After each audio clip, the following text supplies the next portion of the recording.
What are we to make of the diplomatic efforts so far, and how far do we think President Biden is prepared to go to follow through on his threats?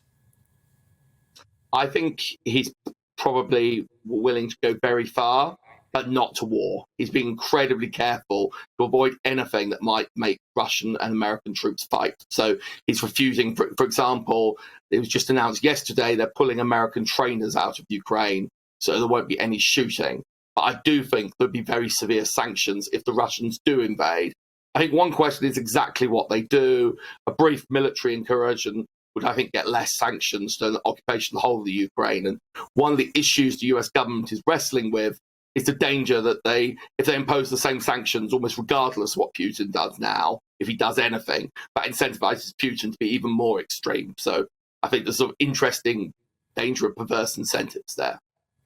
What do you think of the way President Biden is handling this at the moment, and what do you think Putin makes of him? I think it's interesting what Putin makes of him. I mean, I think Joe Biden's in a very difficult situation on this. You don't have to be a fan of him to say that. He has been trying to rally a relatively united Western response, but in at least in continental Europe, there's a lot of reluctance to be too tough on Russia. So he's in a very difficult position. As for what Putin thinks of him, it is interesting Putin is doing this now and didn't do this under President Trump.